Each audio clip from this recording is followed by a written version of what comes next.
Welcome friends. বহু প্রতীক্ষার পর অবশেষে West Bengal board of primary education DElEd কোর্সের জন্য নোটিফিকেশন প্রকাশ করলো গত 30/6/2025-এ। চলুন এই নিয়ে আজকের ভিডিও বিস্তারিত জেনে নেব। পশ্চিমবঙ্গ প্রাথমিক শিক্ষা বোর্ডের অধিভুক্ত ডিএলএড ইনস্টিটিউটগুলিতে 2025-27 সেশনের জন্য নিয়মিত এবং ফেস টু ফেস মোডের অধীনে ডিএলএড কোর্সে ভর্তি সংক্রান্ত বিজ্ঞপ্তি প্রকাশ করলো West Bengal board of primary education. তা আপনারা যদি এই নোটিফিকেশনটি ডাউনলোড করতে চান, তার জন্য আপনাকে আসতে হবে wbbpe.wb.gov.in এই ওয়েবসাইটে। তারপরে এসে নোটিশ এই অপশানে ক্লিক করুন। ক্লিক করে নিচের দিকে চলে আসুন। 30/6/2025-এ যে নোটিফিকেশনটি বেরিয়েছিল, notification regarding admission 2 years DElEd course under regular অথবা face to face mode for session 2025-27, তার জন্য আপনাকে ফর ডিটেলস এই অপশানে ক্লিক করতে হবে। নোটিফিকেশনটি ডাউনলোড করার পরে এখানে আপনারা 7 পাতার একটি নোটিফিকেশন দেখতে পাবেন। এটা আপনারা পুরোটাই ভালোভাবে পড়ে নিতে পারেন অথবা আমার এই ভিডিওর মাধ্যমে আপনারা জানতে পারেন। টোটাল এখানে 7টা পেজ আছে, আপনারা এই পেজগুলি পড়ে নিতে পারেন। ডিটেলস এখানে ক্রাইটেরিয়াগুলো দেওয়া আছে। তা আমি প্রথম থেকে আলোচনা করব, আপনারা সঙ্গে থাকুন। তা আপনারা দেখতেই পাচ্ছেন West Bengal board of primary education তার একটা নোটিফিকেশন জারি করেছে। ডেট হচ্ছে 30/6/2025 এবং তার জিও নাম্বারটি বা নোটিফিকেশন নাম্বারটি এখানে শো করছে। Regarding admission to the 2 years DElEd course under regular অথবা face to face mode for session 2025-27 in DElEd institute affiliated with West Bengal board of primary education. 1 নম্বর যে পয়েন্টে বলা হচ্ছে 4 জুলাই 2025 ফ্রাইডে, অর্থাৎ দুপুর 12টা থেকেই কিন্তু অনলাইন অ্যাপ্লিকেশন ইনভাইট করা হচ্ছে। এলিজিবল যে পার্সন তারা এনসিটির নর্মস মেনেই আপনাদের অ্যাপ্লিকেশন করতে হবে। হ্যাভিং 50%, অর্থাৎ 50% নাম্বার পেতে হবে ইন এইচএস অথবা ইকুইভ্যালেন্ট এক্সামিনেশনের ক্ষেত্রে 2 years ডিএলএড কোর্সের জন্য। এই কোর্সটি রেগুলার এবং ফেস টু ফেস মোডে আপনারা করতে পারবেন। সেশনটা বলা আছে 2025-27। আপনারা লিস্ট পেয়ে যাবেন এই ওয়েবসাইট থেকে, WBBPE এই ওয়েবসাইট থেকে আপনারা লিস্টটা পেয়ে যাবেন। পরে 2 নম্বর যে পয়েন্টটি আছে এলিজিবিলিটি, অর্থাৎ যোগ্যতা এখানে এনসিটির রেগুলেশন 2014 অনুসারেই কিন্তু হবে। Candidate with at least 50% marks in the higher secondary অর্থাৎ 10+2 or its equivalent examination are eligible for admission. বিতে বলা হচ্ছে রিল্যাক্সেশন অফ 5% মার্কস, 45% মার্কস পেতে হবে এসসি এসটি ওবিসি বা পিডব্লিউডি বা এক্স সার্ভিসম্যানদের ক্ষেত্রে। তারা 50% না পেলেও হবে, তারা 5% ছাড় পাবেন। সি নম্বরে বলা হচ্ছে এই ছাড় পেতে আবেদনকারীকে পশ্চিমবঙ্গ সরকারের উপযুক্ত কর্তৃপক্ষ কর্তৃক জারি করা বিভাগের প্রাসঙ্গিক শংসাপত্র জমা দিতে হবে।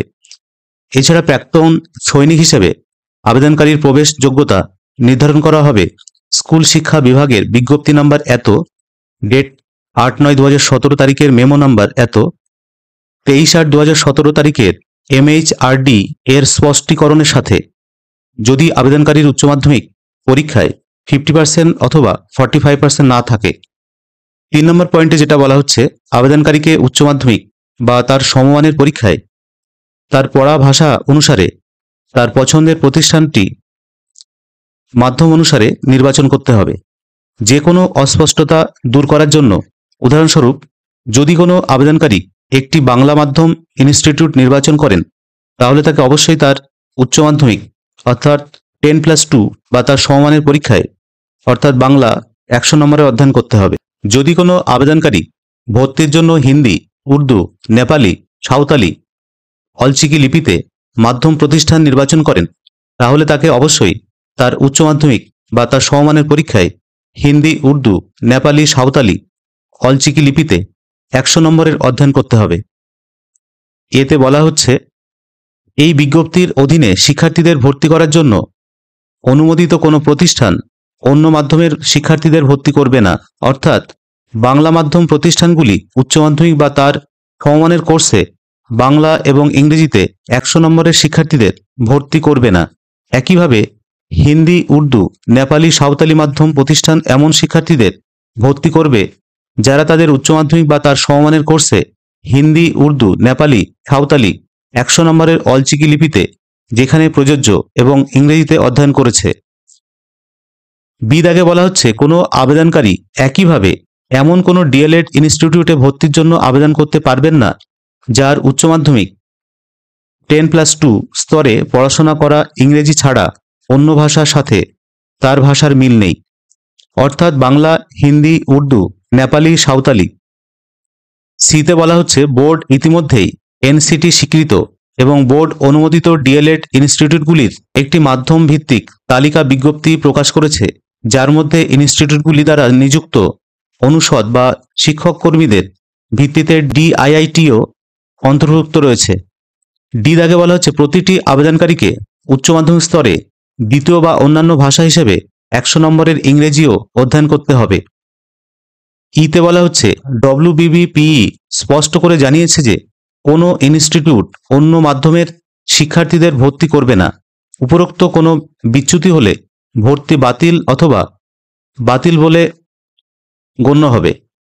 4 নম্বর পয়েন্টে বলা হচ্ছে আবেদনকারীদের আবেদনপত্রে একটি মোবাইল নম্বর প্রদান করতে অনুরোধ করা হচ্ছে, হোয়াটসঅ্যাপ সুবিধা এবং একটি ইমেল আইডি সহ, যেখানে তিনি প্রয়োজন অনুসারে যোগাযোগ এবং নিয়মিত আপডেট বা নির্দেশনা কার্যক্রম ইত্যাদির জন্য উপলব্ধ থাকবেন। 5 নম্বর বলা হচ্ছে প্রতিটি ইনস্টিটিউটের ভর্তির ক্ষমতা এনসিটিইর অনুমোদন অনুসারে হবে এবং অন্যথায় নির্দেশিত না হলে ভর্তির জন্য বিজ্ঞপ্তির অধীনে তালিকাভুক্ত প্রতিটি ইনস্টিটিউটের সাথে প্রদর্শিত হবে।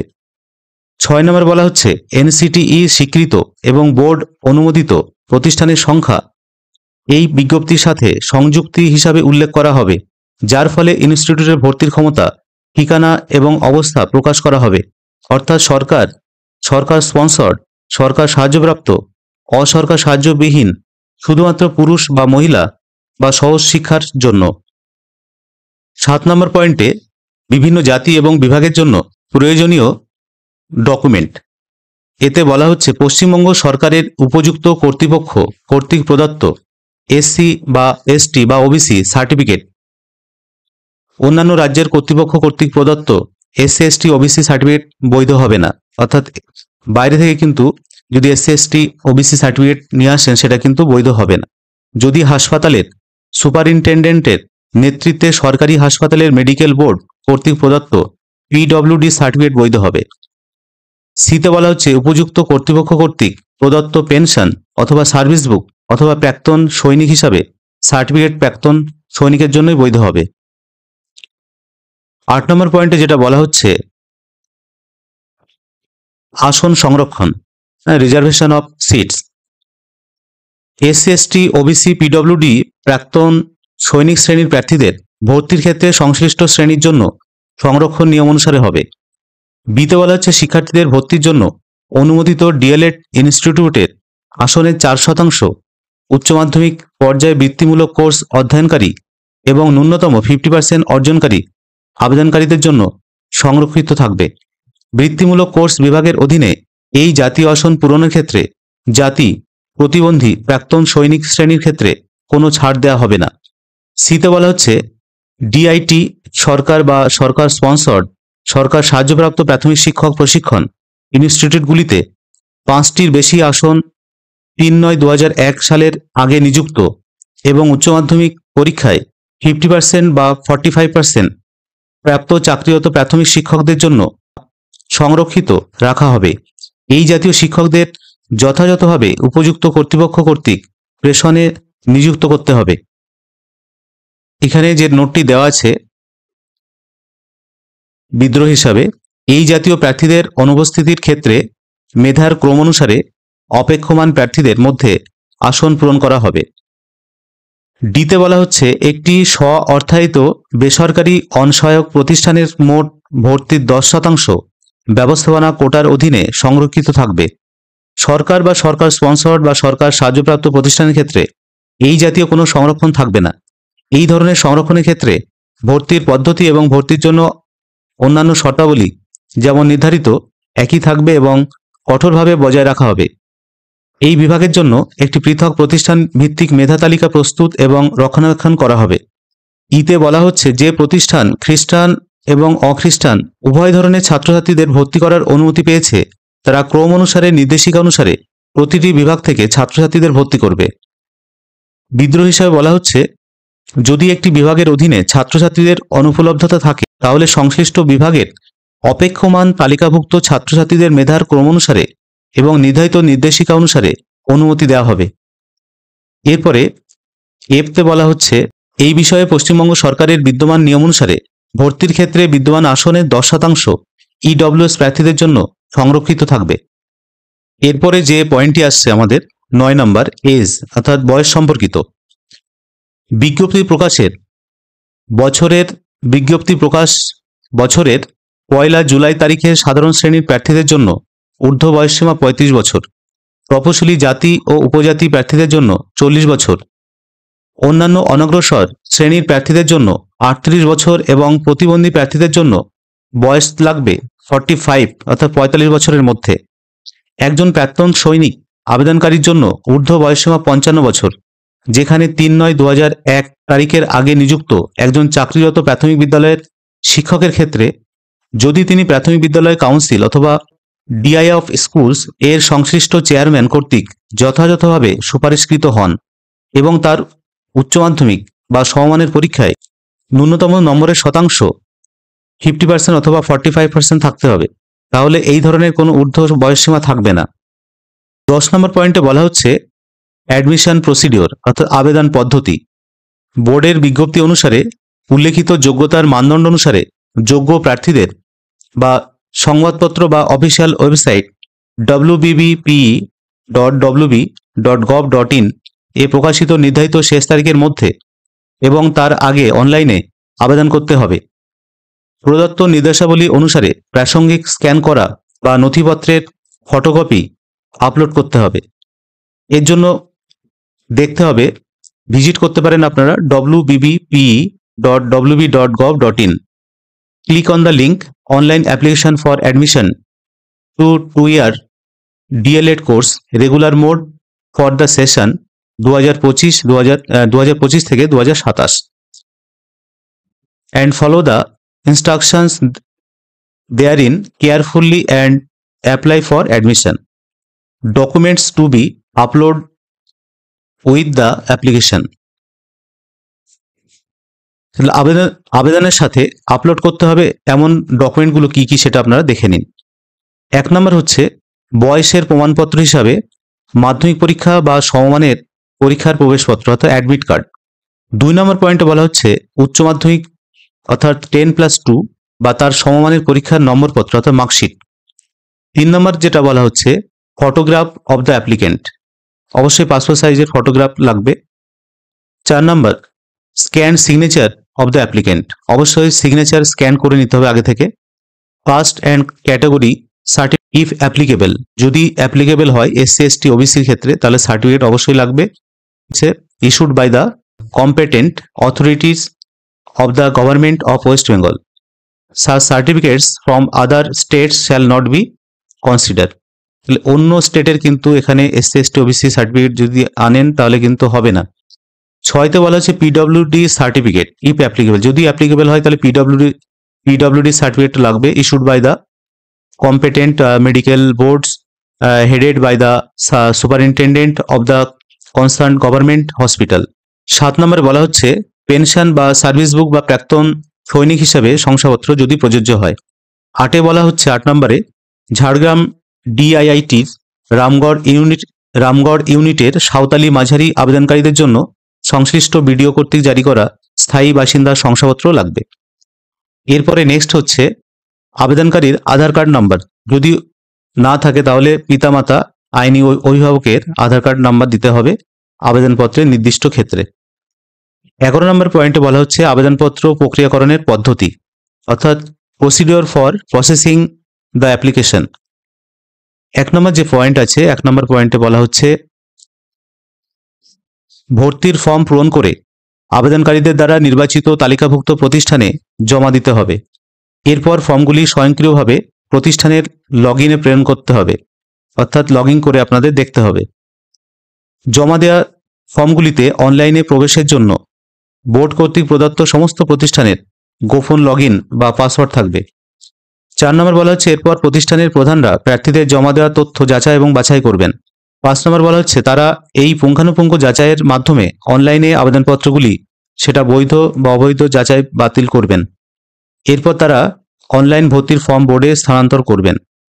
7 নম্বর বলা হচ্ছে বোর্ড ডিজিটালভাবে মেধা তালিকা প্রস্তুত করবে, সমস্ত বৈধ আবেদনপত্রগুলিকে যোগ্যতার ক্রম অনুসারে স্থাপন করবে। এরপরে বোর্ড অনুমোদিত মেধা তালিকাগুলি ভর্তির জন্য সংশ্লিষ্ট প্রতিষ্ঠানে প্রেরণ করবে। লাস্ট হচ্ছে 9 নম্বর, প্রতিষ্ঠানগুলি অনুমোদিত মেধা তালিকা থেকে নির্বাচিত প্রার্থীদের ধারাবাহিকভাবে হোয়াটসঅ্যাপ বা ইমেলের মাধ্যমে অবহিত করবেন এবং বোর্ড কর্তৃক অবহিত পরবর্তী পদক্ষেপগুলি সম্পর্কে তাদের অবহিত করবেন। 12 নম্বর, ক্যালকুলেশন অফ মেরিট। কিভাবে মেরিটটা ক্যালকুলেশন হবে সেটা একটু ভালো করে বুঝে নিন। অর্থাৎ মেধা গণনা, পরীক্ষার নাম উচ্চ মাধ্যমিক অথবা অন্যান্য স্বীকৃত বোর্ড বা কাউন্সিলের মার্কশিটে উল্লিখিত হতে হবে। প্রাপ্ত মোট নম্বর হতে হবে সেরা 5 জনের সমষ্টি, অর্থাৎ বেস্ট 5 হিসাবে, যেখানে প্রযোজ্য, অথবা প্রথম বা দ্বিতীয় ভাষায় ক্ষেত্রে প্রযোজ্য, তবে যেখানে ইভিএস যেখানে একটি ঐচ্ছিক বিষয় নয় সেটা বাদ দিয়ে। উদাহরণস্বরূপ একজন শিক্ষার্থী উচ্চ মাধ্যমিক পরীক্ষায় নিম্নলিখিত নম্বর পেয়ে উত্তীর্ণ হয়েছে, যেমন ধরুন কেউ ভাষাতে প্রথম ভাষাতে হয়তো 60 পেয়েছে, ল্যাঙ্গুয়েজ হয়তো প্রথম ভাষাতে সে 60 পেয়েছে, দ্বিতীয় ভাষাতে 81 পেয়েছে, রাষ্ট্রবিজ্ঞানে 68 পেয়েছে, ভূগোলে 82 এবং ইতিহাসে 62। দর্শন যেটা আছে ঐচ্ছিক অর্থাৎ 74 পেয়েছে এবং ইভিএসে 88, অর্থাৎ যেটা ঐচ্ছিক বিষয় নয়। এখন শতাংশের হিসাবে সেরা 5টি নম্বরের ভিত্তিতে করা হবে, যেমন 82, 81, 74, 68, 62, ওটাকে যোগ করে 5 দিয়ে ভাগ করলে পার্সেন্টেজটা আসবে 73.4%। এরপর লাস্টে যেটা বলা হচ্ছে for determination of minimum eligibility the grand total marks where applicable will be converted into percentage. In such case 500 or 450. এখানে একটা নোট আছে, in the best 5 norms EVS if it is not an elective subject, যদি এটা elective subject না হয় বা ঐচ্ছিক বিষয় না হয়, shall not be taken for determination of eligibility or merit.